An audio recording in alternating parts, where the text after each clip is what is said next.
Good afternoon. आज अपना topic है राममूर्ति रिपोर्ट 1990, राममूर्ति अवलोकन रिपोर्ट 1990। आपने पढ़ा था पिछली क्लास में नेशनल एजुकेशन पॉलिसी 1986। पिछली क्लास में हमने पढ़ा था नेशनल एजुकेशन पॉलिसी 1986। मैंने बताया था कि अभी तक 3 एजुकेशन पॉलिसी बनी थी। एक 1968 जिससे इंदिरा गांधी के टाइम बना था, 1986 आपको राजीव गांधी के टाइम, और जो तीसरा जो है 2020 में मिस्टर नरेंद्र मोदी के साथ ये तीसरी एजुकेशन पॉलिसी बनी। ठीक है। 1986 की जो राजीव गांधी की टाइम एजुकेशन पॉलिसी थी, आपने देखा उसमें कई सारी चीज़ों पर काफ़ी इम्पोर्टेंस दिया गया। शेड्यूल कास्ट, शेड्यूल टाइप्स के एजुकेशन को या एजुकेशन को बड़े अच्छे तरीके से इम्प्लीमेंट करने की कोशिश की गई। 4 साल के बाद एक कमेटी अपॉइंटमेंट की गई 1990 में, जिसका नाम था राममूर्ति कमेटी। इस कमेटी का मेन काम था कि जो 1986 की राजीव गांधी के टाइम जो नेशनल एजुकेशन पॉलिसी बनी थी वो कितनी सक्सेस थी। ठीक है। आपने देखा कि उस रिपोर्ट में कोई भी नई बात नहीं थी। कोठारी कमीशन या जो दूसरे भी आपने कमीशन पढ़े थे उन्हीं को लेकर थी, लेकिन सारी चीज़ों को बाई फोर्स लागू करने की बात कही गई। तो 1986 के बाद आफ्टर 4 ईयर 1990 में एक कमेटी बनाई गई, जिस कमेटी का नाम था राममूर्ति रिव्यू कमेटी।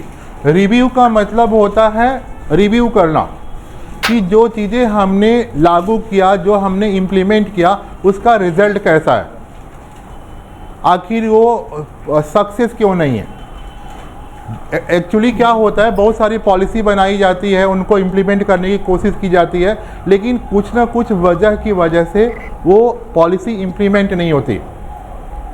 तो जो रिव्यू कमेटी थी राममूर्ति वाली, इसने पाया कि जो 1986 की जो एजुकेशन पॉलिसी बनी थी वो सक्सेस ना होने के पीछे मेन रीज़न था कि जो पावर जो थे वो डिसेंट्रलाइजेशन नहीं थे। जो एजुकेशन से रिलेटेड जितने भी पावर थे, या तो सेंट्रल गवर्नमेंट या फिर स्टेट गवर्नमेंट के पास फ्यू हैंड में थे, रूट लेवल पर उन्हें इम्प्लीमेंट नहीं किया गया। ठीक है। दूसरा जो मेजर इश्यू था कि सोशल जस्टिस नहीं था। ठीक है। मतलब कास्टिज्म या किसी न कुछ ऐसे चीज़ों को लेकर, मतलब सोसाइटी इतनी डाइवर्टेड थी, वो प्रॉपर मतलब खुले तौर पे इम्प्लीमेंट नहीं हो पाई। तीसरा रीजन था डिसेंट्रलाइजेशन को लेकर। ठीक है। पावर का डिसेंट्रलाइजेशन, काम करने के लिए किसी को अथॉरिटी देनी पड़ती है। आपने बहुत सारे रूल्स रेगुलेशन HRD ने बना दिया, एजुकेशन मिनिस्टर ने बना दिया, लेकिन वास्तव में रूट लेवल पे कैसे हो। पार्लियामेंट में बैठकर हमने कोई कानून बना दिया, कोई लॉ पास कर दिया, लेकिन अब पार्लियामेंट तो इंडिया नहीं है। इंडिया तो गाँव का देश है, रूरल पीपल रहते हैं। तो उस लेवल पे जहाँ पे गाँव में लोग रहते हैं, वो चीज़ें कैसे इम्प्लीमेंट हो। तो पाया कि इन सारी वजहों की वजह से 1986 की जो पॉलिसी थी, राजीव गांधी की कोशिश बहुत अच्छी थी, जो प्रॉब्लम थी उन पर बहुत अच्छी तरीके से काम किए, लेकिन बेसिकली कुछ प्रॉब्लम्स की वजह से प्रॉपरली तरीके से पॉलिसी इम्प्लीमेंट नहीं हुई। ये जो पॉलिसी थी, जो राममूर्ति रिपोर्ट, इसने बताया कि इन सारी चीज़ों की वजह से इसमें प्रॉब्लम हुई है और रिपोर्ट बनी नहीं थी। ये रिपोर्ट जो कमेटी जो बनी थी 7 मई 1990 को बनी थी, जो राममूर्ति रिव्यू कमेटी थी। हाँ, Ramamurthy review committee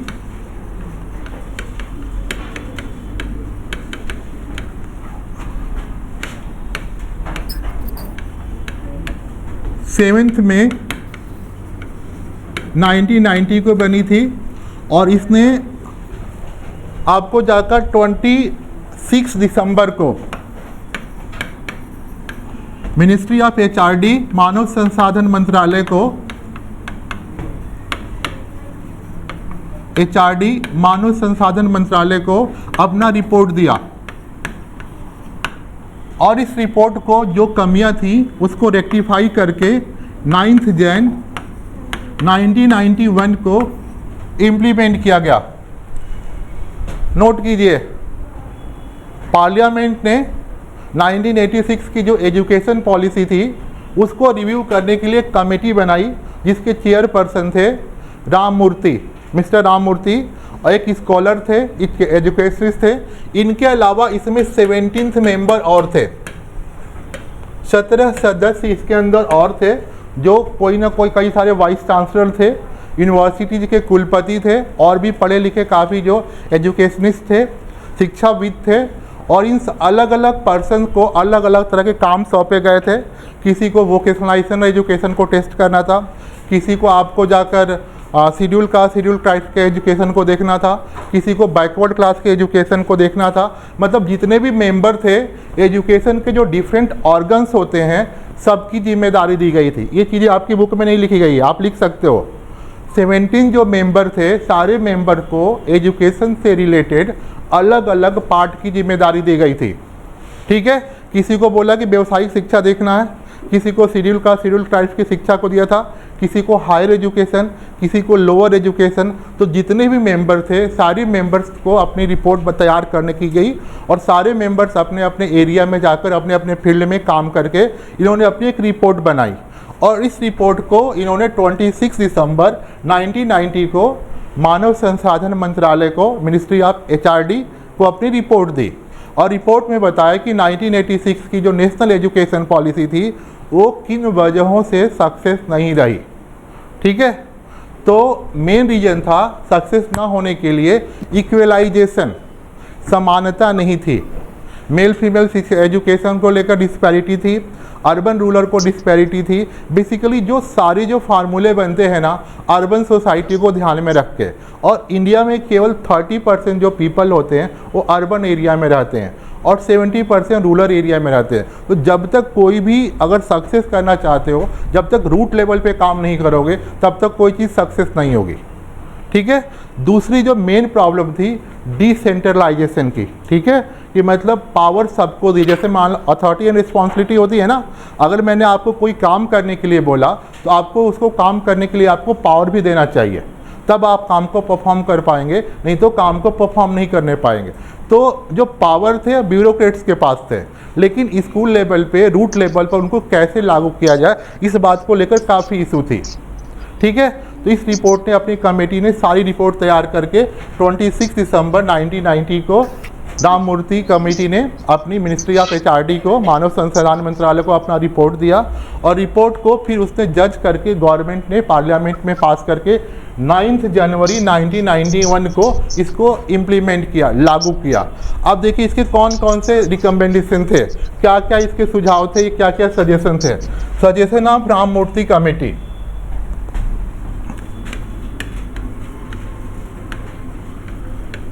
suggestion of Ramamurti committee या राममूर्ति रिपोर्ट एक ही बात है, इंपॉर्टेंट क्वेश्चन ये भी।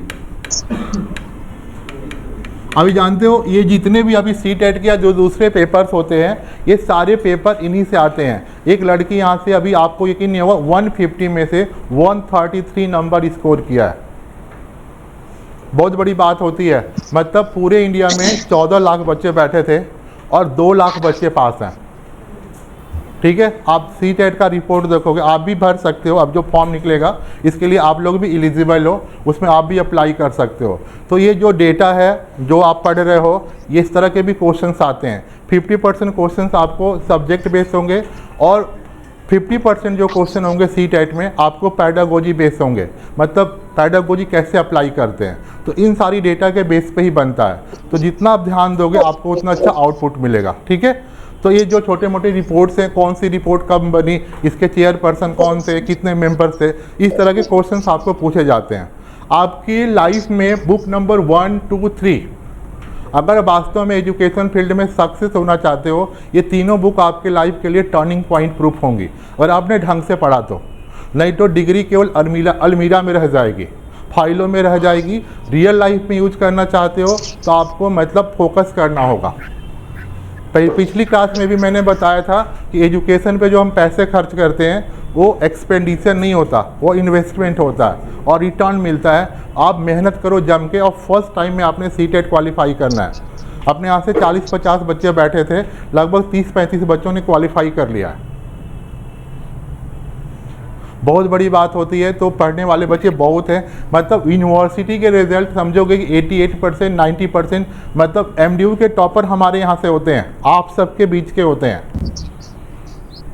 ठीक है, तो बस उसको फोकस करोगे तो रिजल्ट आएगा आपके साथ। ठीक है, तो कौन कौन से इसने सजेशन दिए उसको देखते हैं। राममूर्ति रिपोर्ट्स के इंग्लिश मीडियम में पेज नंबर आपका है 92 और हिंदी मीडियम में पेज नंबर 174। एक मिनट,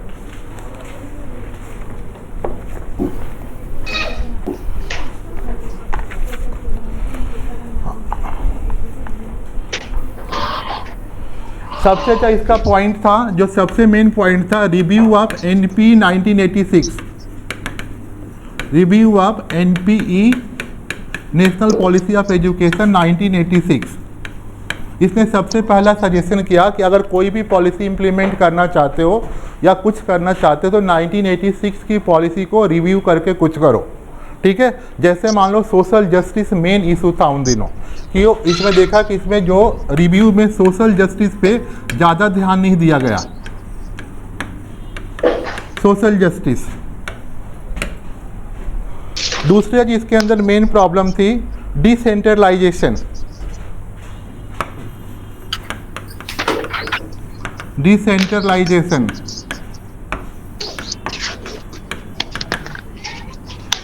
सामाजिक समानता, सामाजिक न्याय, हिंदी में लिखेंगे सामाजिक न्याय, विकेंद्रीकरण, मतलब पावर का विकेंद्रीकरण करना चाहिए। अगर सबके पास पावर डिस्ट्रीब्यूटेड होंगे तो प्रॉपरली सक्सेस होगा। Empowerment for work, empowerment for work, जानते हो अपने यहाँ की जो एजुकेशन जो पॉलिसी है वो नॉलेज बेस है। हम अच्छा नॉलेज गेन कर सकते हैं, अपने अच्छे नॉलेज को बढ़ाते हैं। रिव्यू राममूर्ति कमेटी ने बोला कि एजुकेशन को ना वर्क के लिए एम्पावरमेंट करो, कि एजुकेशन लेने के बाद हमारे पास कोई ना कोई ऐसी स्किल्स हो कि हम जॉब ले सकें। नहीं तो वैसे ही आप सबकी कहानी होगी, ग्रेजुएशन किया, मास्टर किया, सब कुछ किया, BSc की, जब कुछ नहीं समझ में आया तो B.Ed कर लेते हैं। तो कहीं ना कहीं लैक ऑफ एजुकेशन है, डायरेक्शन की प्रॉब्लम्स है। तो राममूर्ति कमेटी ने सजेशन किया एजुकेशन को ऐसे डिजाइन किया, ऐसे सिलेबस करो कि मतलब वर्क से रिलेटेड हो। आप ना जब आप निकलो एजुकेशन कंप्लीट करके, आपको ये ना सोचना पड़े कि हमें करना क्या है।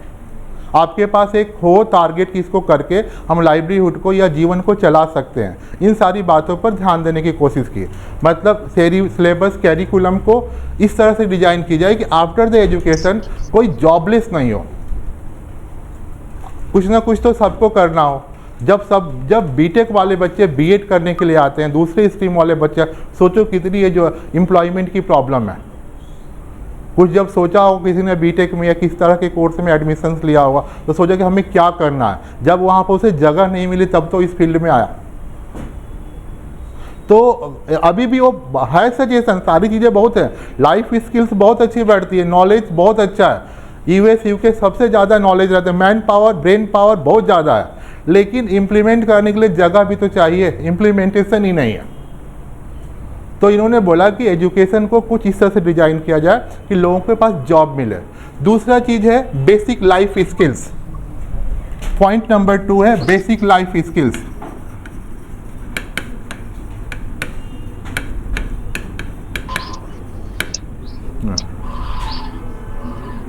बेसिक लाइफ स्किल का मतलब होता है कि कम्युनिकेशन होना चाहिए, आर्ट होना चाहिए। अक्सर क्या होता है, दो तरह की चीज़ें होती है, एक होता है थ्योरेटिकल नॉलेज, दूसरा होता है प्रैक्टिकल नॉलेज। तो जो थ्योरेटिकल नॉलेज होता है वो बुकिश होता है, और प्रैक्टिकल नॉलेज जो रियल लाइफ में कर सकते हैं। आपके पास बहुत सारा नॉलेज है, आप बहुत कुछ हो, आपके पास कम्युनिकेशन स्किल नहीं है, स्किल्स नहीं है, संप्रेषण नहीं है, अपनी बात को किसी के सामने नहीं रख सकते, आपके एजुकेशन का क्या मतलब। आप बहुत सारे लोगों को मैंने देखा है, बहुत सारा नॉलेज कैरी करते हो। पिछली से 2019 के बाद बताऊं, एक बंदे आए, मतलब वो इवेंट में जॉब करते थे, काफ़ी हिट फिट होकर बड़े, मतलब काफ़ी नॉलेज वाले पर्सन। आप सबकी क्लास, जनवरी का महीना था, आप सबकी क्लास में खड़ा, उनको पसीने गिरने लगे। तो कहीं ना कहीं हेजिटेशन और कॉन्फिडेंस की प्रॉब्लम होती है। और आप सबसे हम कई घंटे बात करें, 24 घंटे बात करें, कोई प्रॉब्लम नहीं है। तो बोलो कि ऐसी चीज़ें जो बेसिक लाइफ के लिए ज़रूरी हैं, एजुकेशन में वो चीज़ें भी डेवलप होनी चाहिए। डिसीजन मेकिंग होना, कम्युनिकेशंस होना, कोई चीज़ें यूज करनी, टेक्नोलॉजी से फैमिलियर होना, कंप्यूटर से फैमिलियर होना, बुक्स की नॉलेज कर लेते हो, हिस्ट्री पढ़ लिया, फिजिक्स पढ़ लिया, सब कुछ पढ़ लिया, आपको कंप्यूटर यूज नहीं करने आता, लैपटॉप यूज नहीं करने आता, तो बोला कि लाइफ को, एजुकेशन को ऐसे इंटर रिलेट किया जाए जो बेसिक लाइफ से रिलेटेड हो।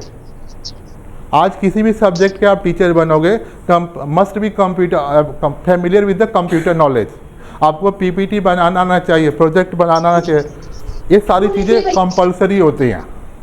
तो बोला कि एजुकेशन के सिलेबस को बेसिक लाइफ कम्युनिकेशन स्किल्स दूसरे चीज़ों से डिजाइन करने की कोशिश करो ताकि लोग उसको अपने लाइफ में यूज करें। पूरा ट्रिग्नोमेट्री पढ़ के आए, साइन थीटा कॉस थीटा सारा कर गए, साइन थीटा सब्जी थोड़ी मिलेगी, सब्जी के लिए तो सब्जी का भाव पता होना चाहिए ना। और 1 किलो आलू का कीमत अगर 20 रुपये तो 5 किलो आलू का कीमत कितना होगा, sine theta is equal to cos theta थोड़ी होगा। तो ये सारी मतलब कुछ ना कुछ चीज़ें ऐसी होनी चाहिए कि आपको लाइफ से रिलेटेड हो। तो इन्होंने इस तरह की सजेशन किया कि 1986 की पॉलिसी में इन सारी चीज़ों की कमी थी, लोग ये देखते हैं कि हमें इसका यूज क्या होगा। ठीक है, तीसरा पॉइंट देखते हैं इसके अंदर। तीसरा पॉइंट है नॉलेज बेस्ड एजुकेशन। ठीक है, थर्ड पॉइंट है नॉलेज बेस्ड एजुकेशन।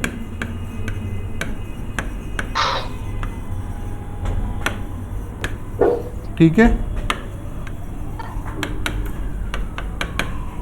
मतलब लोगों को ऐसा एजुकेशन दिया जाए जिसमें नॉलेज हो हर चीज़ के लिए, ऑल अराउंड पूरे लाइफ के सारे एरिया के सारे फील्ड, आज ऑल राउंडर हो बंदा, किसी भी फील्ड में वो अनसक्सेस नहीं हो, तो ऑल अराउंड नॉलेज देने की बात की गई। ठीक है, थर्ड पॉइंट है नर्चर ऑफ वैल्यूज।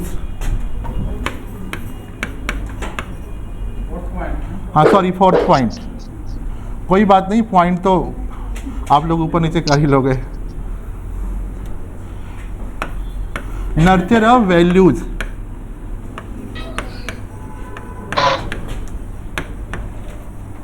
अक्सर क्या होता है हमारे अंदर ना कहीं ये चीज़ है कि हमारी जो कल्चर है, हमारी कम्युनिटी है, हमारी जो सोसाइटी है, compare to European culture, European inferior है। ठीक है, तो अपने जैसे स्वामी विवेकानंद, भगत सिंह, जो अपने जो हिस्टोरिकल वैल्यू जो हीरोज़ हैं उनको इम्प्रूव करो, ताकि आपके लगे कि भाई हम किसी भी वर्ल्ड के किसी कंट्री के अंदर किसी भी सिविलाइजेशन से हम नीचे नहीं हैं, और किसी भी वर्ल्ड के कंट्री के लोगों अपने वैल्यू को ग्रोथ करो, क्योंकि हमें अपनी चीज़ों पर वैल्यू पे गर्व होना चाहिए, प्राउड फील होना चाहिए कि वी आर इंडियन। ठीक है, ऐसा नहीं कि कोई अमेरिकन मिल जाए, कोई फॉरेनर मिल जाए तो हमें कॉम्प्लेक्स फीलने लगे कि भाई हम इंडियन हैं। भाई गर्व से बोलेंगे हम भारतीय हैं। तो अपने वैल्यू को, ये तब होगा जब आपके अंदर आत्म कॉन्फिडेंस होगा, अपने चीज़ों को पहचानोगे। तो सिलेबस कैरिकुलम को ऐसे बनाओ जैसे इंडियन कल्चर्स वैल्यू जो हैं उनको आप नर्चर करो, उनको पाल पोस कर बड़ा करो, ताकि लोगों को विश्वास के साथ बोले। ठीक है, हमारे अंदर कोई कमी नहीं है, हमारे अंदर कोई कॉम्प्लेक्स नहीं है, we are superior to other than, world के किसी कंट्री के कंपेयर में हम लोग इन्फीरियर नहीं है। इस तरह से सिलेबस को, कैरिकुलम को, जैसे मान लो इंग्लिश के लेसन है, हिंदी के लेसन है, शेक्सपियर्स और विलियम वर्ड्स के, या रविंद्रनाथ टैगोर, या जो इंडियन राइटर्स हैं उनके नॉवेल्स, उनके बुक्स को इंट्रोड्यूस करो, ताकि अपनी कल्चर नॉर्म्स को, वैल्यू को बढ़ाया जाए। तो अपनी वैल्यू होगी, अपने आप को मतलब हम प्राउडली फील कर गए इंडियन है, कभी किसी के साथ कॉम्प्लेक्स फील नहीं होगा। नेक्स्ट पॉइंट है आपको जाकर एजुकेशन इन ओवरऑल सिनेरियो।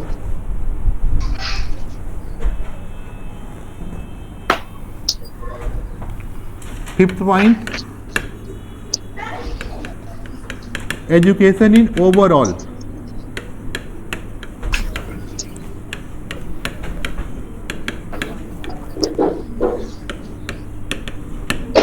संपूर्ण शिक्षा,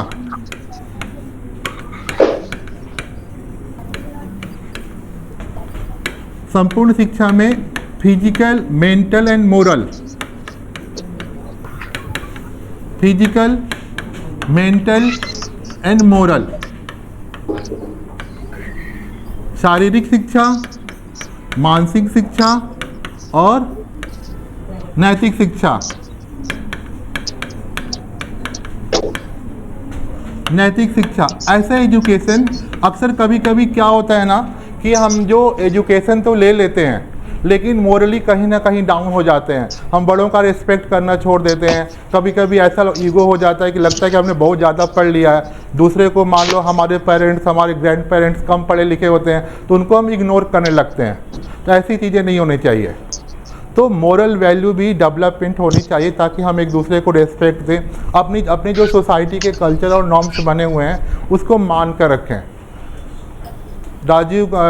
स्वामी विवेकानंद गए थे शिकागो, इंडियन थे, गेरुआ बस में पान के गए थे।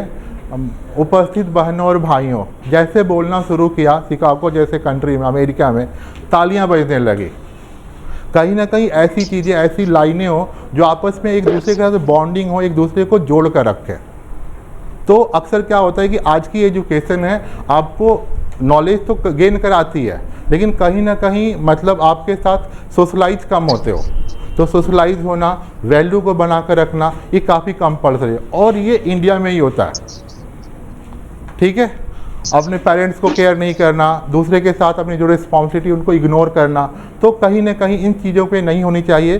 तो राममूर्ति कमेटी ने किया कि फिजिकल और मेंटल एजुकेशन के साथ साथ मोरल एजुकेशन को भी इन्हांस करना है। ठीक है, इस तरह की बात को इम्पोर्ट करने की कोशिश की।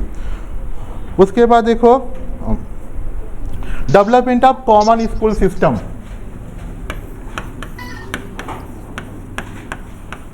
Development of common school system. Common school क्या होता है?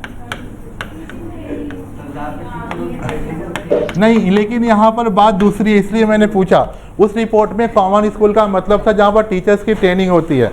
यहाँ पर कॉमन स्कूल का मतलब है जहाँ पर फिजिकली चैलेंज मेल फीमेल सारे गर्ल्स कोएड स्कूल हो, सब एक साथ एजुकेशन लो। जैसे मान लो कोई फिजिकली चैलेंज बच्चा है, उसको अलग से किसी सेपरेट स्कूल में देते हो तो कहीं ना कहीं उसके मन में कॉम्प्लेक्स होता है कि यार कोई ना कोई तो प्रॉब्लम है कि हमें अलग से पढ़ाया जाता है। आप सारे बैठे हो, दो बंदों को उठाकर मैं दूसरी क्लास में बैठा दूँ कि तुम यहाँ पढ़ो, जब यहाँ पर जगह हो आपको कैसा लगेगा कि मुझे क्यों हटा दिया?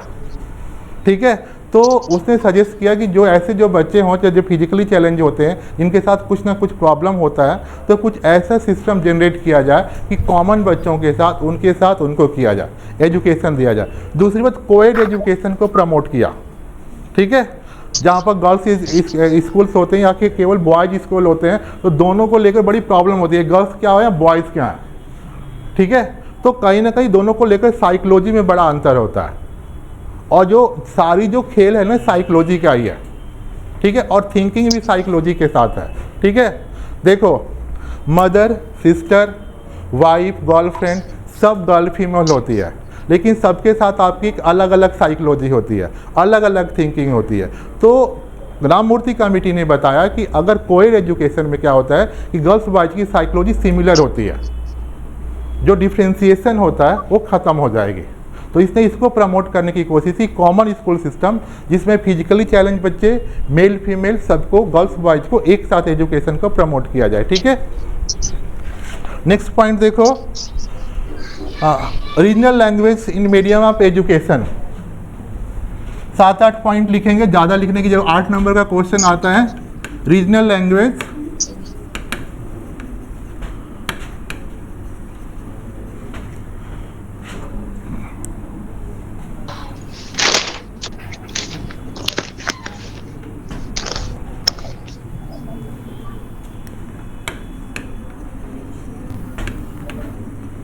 Medium of education. Medium of education, आपने 3 लैंग्वेज फार्मूला पढ़ा था, कौन कौन सा? पहले मदर टंग, उसके बाद नेशनल लैंग्वेज, उसके बाद इंटरनेशनल लैंग्वेज। ठीक है ना,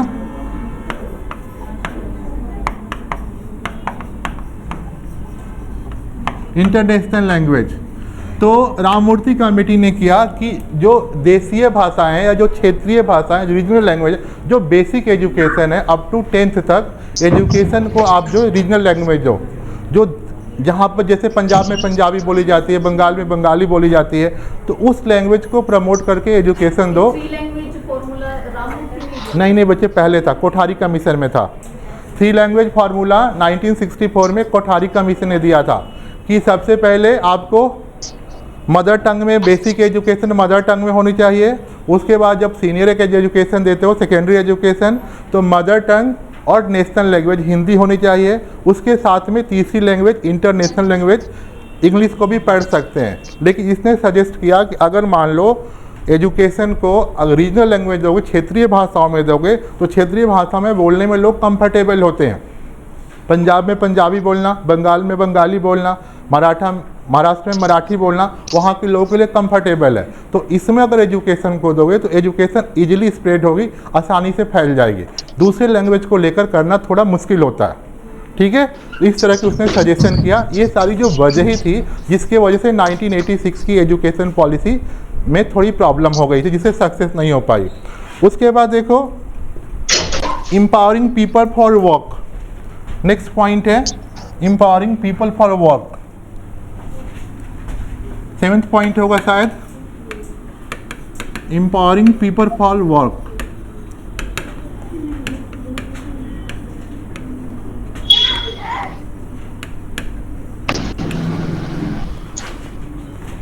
लोगों को कोई ना कोई काम की ट्रेनिंग दी जाए, जैसे SPEW है, SUPW क्या होता है, इसको क्या बोलते हैं? SUPW means socially useful productive work, ठीक है, सोशली यूजफुल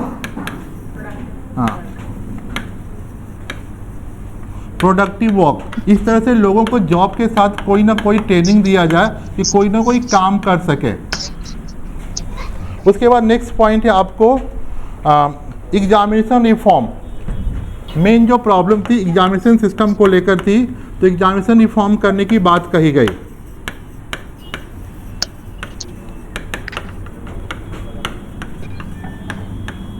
पहले भी बताया था कि मतलब केवल वन डे एग्जाम के बेस पे किसी को जज नहीं किया जाए, उसके पूरे साल पूरे ओवर ईयर परफॉर्मेंस को, एकेडमिक कैरियर को देखकर उसमें कैसी डेवलपमेंट है, कैसे करके इन सारी चीज़ों को करके उसको डेवलपमेंट करने की कोशिश की जाए और उनके एजुकेशन को बढ़ाने की कोशिश किया जाए। उसके बाद इसके अंदर education for womens, next point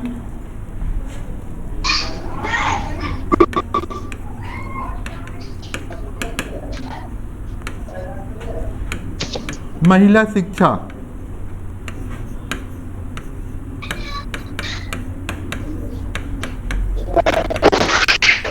ठीक है, महिलाओं को एजुकेशन को इम्प्रूव करने के लिए काफ़ी इम्पोर्टेंस देने की बात कही, मतलब जिस तरह से फीमेल एजुकेशन को प्रमोट करना चाहिए उस तरह से एजुकेशन प्रमोट नहीं हो रहा, इसको अच्छी तरीके से प्रमोट करके आगे बढ़ने की कोशिश की गई। उसके बाद नेक्स्ट पॉइंट है resource for education. Point number 8, resource for education. आपने पिछली क्लास में पढ़ाया था मैंने कि 1968 में बोला था कि टोटल जीडीपी का 6% आपको एजुकेशन पे खर्च करना चाहिए। तो इसने बोला कि टोटल जो मतलब 1986 में इस बात पे बल नहीं दिया गया था, ठीक है। इसने बोला कि जो जीडीपी के अंदर जो जैसे दूसरे बजट होते हैं, रेलवे का बजट है, आर्मी का बजट है, तो वैसे एजुकेशन के लिए जीडीपी में 6% एजुकेशन को डेवलपमेंट के लिए रखा जाए, तब जाकर एजुकेशन की प्रॉपर डेवलपमेंट होगी। जैसे दूसरे सेक्टर्स के लिए गवर्नमेंट फंडिंग करती है या स्पेशली उनके लिए फंड सेंक्शन करती है, उसलिए एजुकेशन को भी इम्पॉर्टेंट देकर इसमें करेंगे तो हम बेटर हो सकता है। ये क्वेश्चन 8 मार्क्स के लिए आता है, 16 मार्क्स के लिए नहीं आता।